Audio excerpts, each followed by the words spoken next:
How can we evaluate the limit as x approaches infinity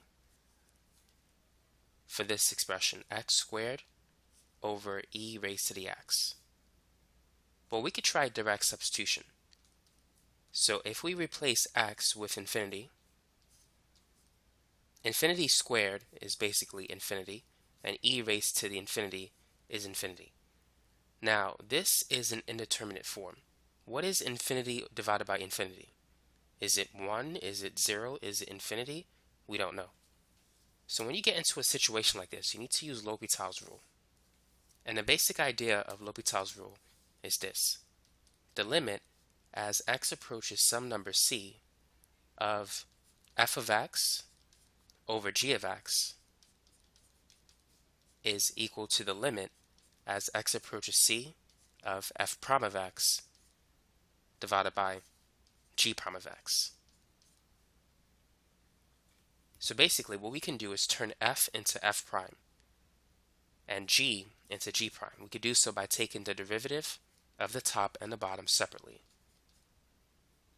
And then maybe we can simplify it into a form that we can get the answer. So the derivative of x squared is 2x, and the derivative of e to the x will remain the same. Now, if we use direct substitution, we still won't get the right answer. It will still be an indeterminate form. So we need to do it again.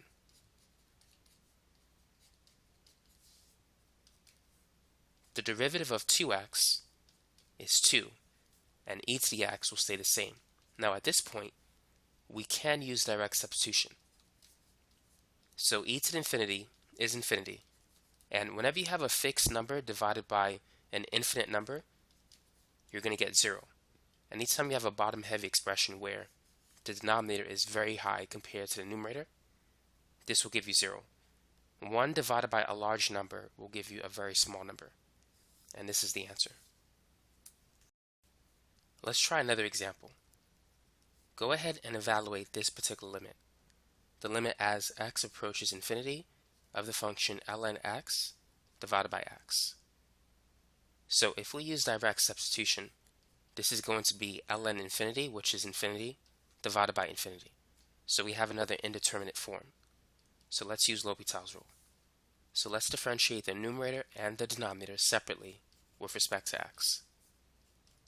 The derivative of ln x is 1 over x, and the derivative of x is 1.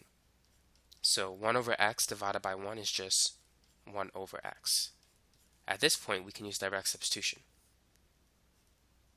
So this becomes 1 divided by infinity, which is equal to 0. So anytime you have a fixed number divided by infinity, it will always give you 0. Now let's move on to our next example. Let's evaluate the limit as x approaches 0 for sine 7x divided by sine 4x. Go ahead and try it.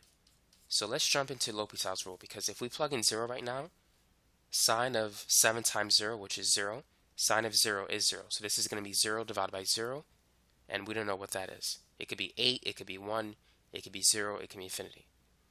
So let's use L'Hopital's rule.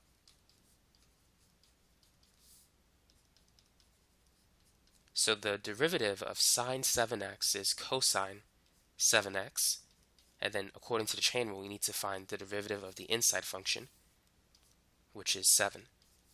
And the derivative of sine 4x is cosine 4x times 4. So now we can use direct substitution. So if we replace x with 0, 7 times 0 is 0.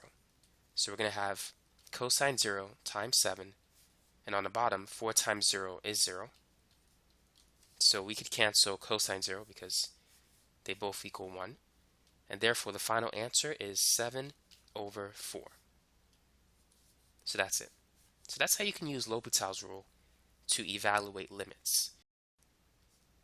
Here's another example. Let's try the limit as x approaches 0, sine 8x divided by 3x. So if we use direct substitution, this is going to be 0 divided by 0. So let's not do that. So So let's find the derivative of the top and the bottom separately. The derivative of sine 8x is going to be cosine 8x times 8. And for 3x, it's just going to be 3. So now we can use direct substitution. So this is cosine 8 times 0 times 8 over 3. Now cosine 0 is 1, and so we have 1 times 8 over 3, which means the final answer is 8 divided by 3.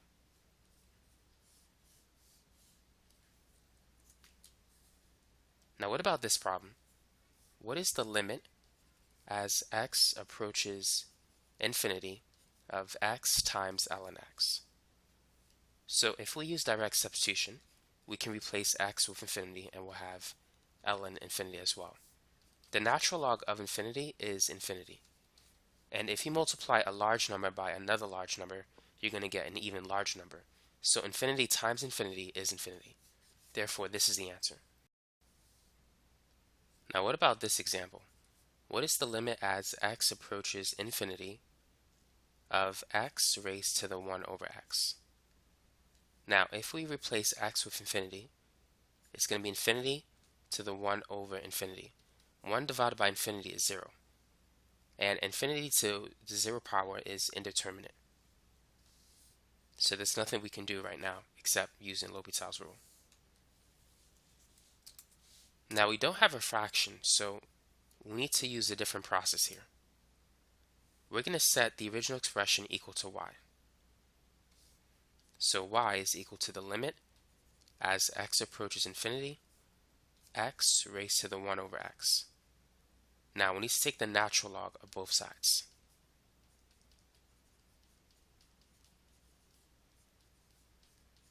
The reason why we want to do that is because we can take this and move it to the front now that we have a natural log in front of it. It's one of those properties of logs that you need to know. So we have 1 over x times ln x, which we can write that as a fraction. So we could say that's ln x over x. So now we can employ L'Hopital's rule on the right side.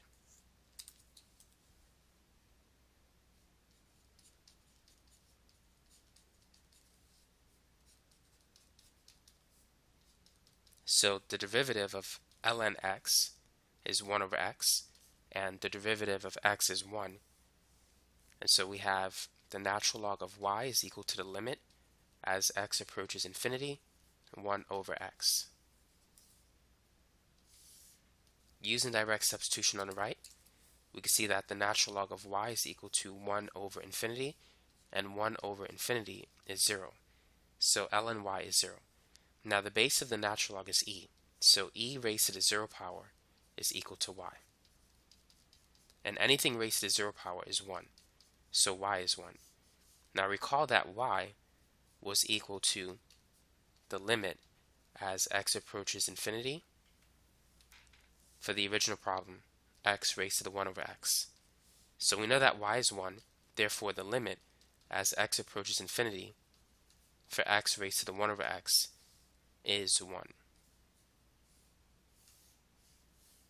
Now let's check the work. Let's see if we indeed have the right answer. So let's make a table. And let's plug in some values. So let's pick a large number. Let's start with 10.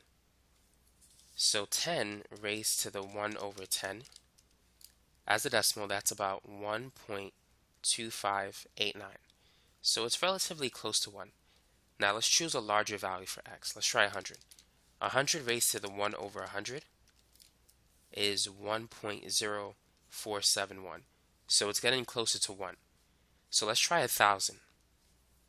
1,000 raised to 1 divided by 1,000, that's 1.0069. So as x gets larger and larger as it approaches infinity, we can clearly see that y is approaching 1, where y is basically x raised to the 1 over x as x approaches infinity. Let's try one more example. What is the limit as x approaches 0 of 1 minus 2x raised to the 1 over x. Go ahead and try that. So first, we're going to set that equal to y. And then we're going to take the natural log of both sides. So ln y is going to be the limit as x approaches 0, ln 1 minus 2x raised to the 1 over x. Basically, I reversed the equation. I want y to be on the left side. So now that I have the natural log, I can move the 1 over x to the front.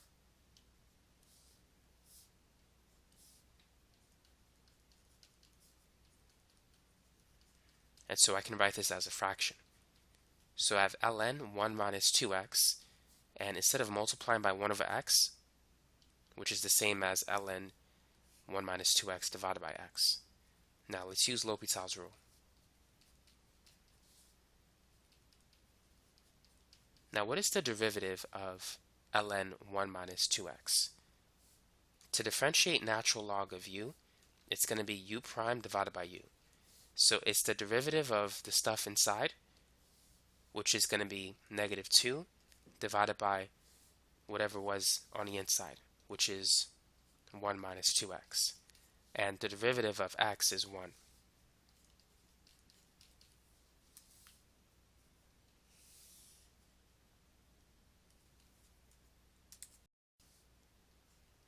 So what we now have is the natural log of y is equal to the limit as x approaches 0, negative 2 divided by 1 minus 2x. So now we can use direct substitution. Let's replace x with 0, so we no longer need to write the limit expression. 2 times 0 is 0, and so what we have is 1 minus 0, which is 1.